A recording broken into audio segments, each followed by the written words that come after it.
एक लंबी यात्रा करनी पड़ी है, आजादी की यात्रा। इस यात्रा में हजारों लाखों लोगों ने अपनी जान की कुर्बानी दी। 1919 जलियांवाला बाग। आज हमारी बैसाखी का दिन है, लेकिन पूरा पंजाब बैसाखी नहीं मनाएगा। हम सब बैसाखी नहीं मनाएंगे।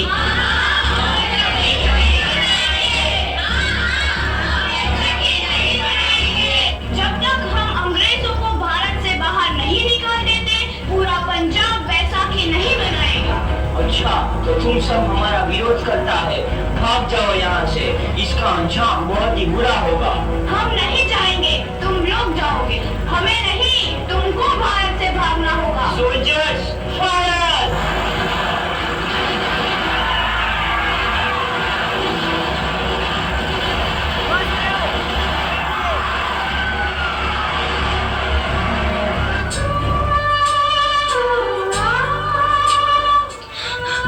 ये जमीन हमारी, ये धरती हमारी, ये खेत हमारे। अभी थोड़ी देर पहले हमारी ये फसलें लहरा रही थी, पर इन अंग्रेजों ने हमारी फसलें बर्बाद कर दी। इन अंग्रेजों ने एक ही झटके में इन सब फसलों को काट दिया। अंग्रेजों, तुम्हारे इस अत्याचार से हम डरेंगे नहीं। इस अत्याचार का बदला लेकर रहेंगे। हम आजादी लेकर रहेंगे। जलियांवाला बाग हर हिंदुस्तानी की आंख नम कर गया। इस कांड में कितने मासूमों की आहुति चढ़ गई। इतनी हैवानियत से इंसानियत कत्ल कर दी गई। जलियांवाला बाग के हत्याकांड ने आजादी की आग में घी देने का काम किया। मासूम औरतों, बच्चों की दर्द भरी चीखें और सिसकियां इनकलाब का गूंज बनकर उभरी। लाला लाजपत राय, भगत सिंह, राजगुरु, सुखदेव सरीखे क्रांतिकारियों ने भारत की इस जमीन से विदेशी दरिंदों को निकाल फेंकने के मंसूबे मजबूत कर लिए। 8 अप्रैल 1929 लाला लाजपत राय के नेतृत्व में साइमन कमीशन के खिलाफ एक भारी जुलूस निकाला गया। Simon commission, Simon commission, Simon commission, Simon commission, Simon commission, Simon commission, Simon commission, Simon commission, Simon commission. बेवकूफ इंडियंस, तुमको हमारी बात समझ में नहीं आती। Stop this. Simon commission. नहीं मानता। आई से स्टॉप दिस। लाला जी, आप आगे बढ़ो, हम आपके साथ हैं। लाला जी, संघर्ष करो, हम आपके साथ हैं। लाला जी, संघर्ष करो, हम आपके साथ हैं। लाठीचार्ज करो!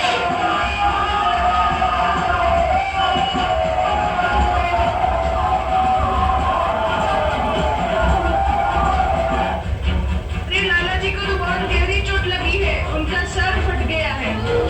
मेरे शरीर में लगी एक एक लाठी अंग्रेजी सरकार के कफन में कील का काम करेगी। ये आजादी की लड़ाई रुकनी नहीं चाहिए। ये जिम्मेदारी मैं तुम सबको सौंप कर जा रहा हूँ। लाला लाजपत राय की दर्दनाक मौत के बाद भगत सिंह, सुखदेव, राजगुरु वतन के इन मतवालों के खून में ऐसा अव्वल आया जिसका सामना करना अंग्रेजी सरकार के लिए मुश्किल हो गया। अंग्रेजों को करारा जवाब देने के लिए स्कॉट और सैंडर्स को मारने की रूपरेखा रची गई।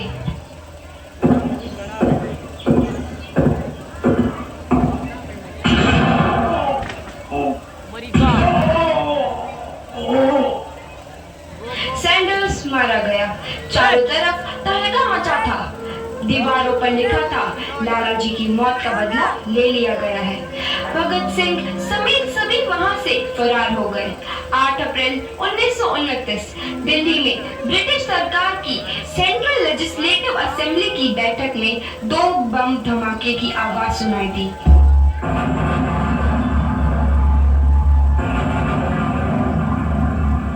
इन धमाकों ने अंग्रेजी हुकूमत को हिलाकर रख दिया। इस घटना को अंजाम देने वाले भगत सिंह, राजगुरु और सुखदेव ने अपने आप को अंग्रेजों के हवाले कर दिया। 1930 को अदालत ने अपना फैसला सुनाया। मुलजिम भगत सिंह, मुलजिम राजगुरु, मुलजिम सुखदेव को दफा 121 और दफा 302 के तहत ये अदालत तीनों को मुजरिम करार देती है और इस गुस्ताखी के लिए ये अदालत इन तीनों को सजाए मौत की सजा सुनाती है। सरफरोशी की तमन्ना अब हमारे दिल में है, देखना है जोर कितना बाजुए कातिल में है।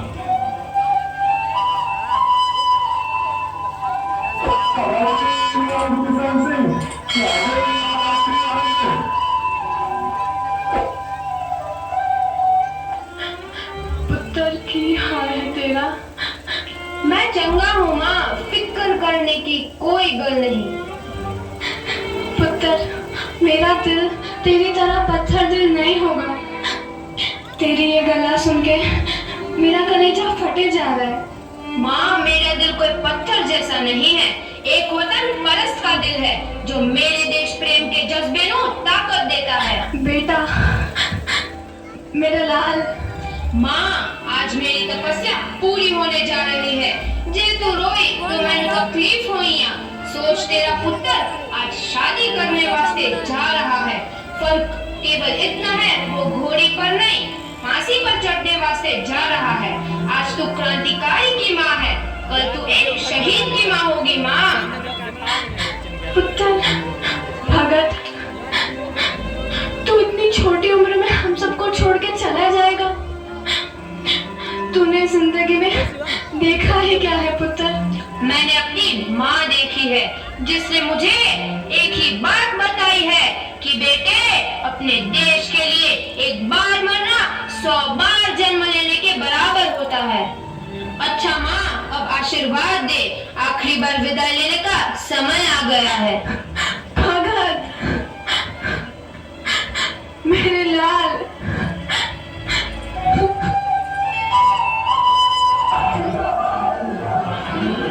भगत सिंह, तुम्हारी कोई आखिरी ख्वाहिश? हमारे हाथ खोल दिए जाए। हम तीनों दोस्त एक दूसरे से गले मिलना चाहते हैं, उनके हाथ खोल दिए जाए।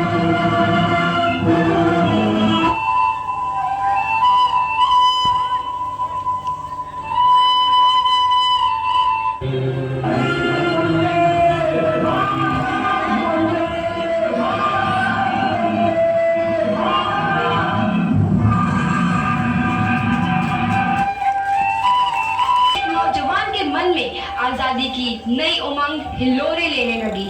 अंग्रेजों भारत छोड़ो का नारा जोर पकड़ रहा था। सबने एक आजाद भारत का सपना देखना आरंभ कर दिया था। हर कोई अपने अपने ढंग से इस महायज्ञ में अपनी आहुति दे रहा था। सुभाष चंद्र बोस, रानी लक्ष्मीबाई, तात्या टोपे और मंगल पांडे जैसे शहीदों की कुर्बानी हुई थी। 15 अगस्त 1947 को भारत आजाद हुआ।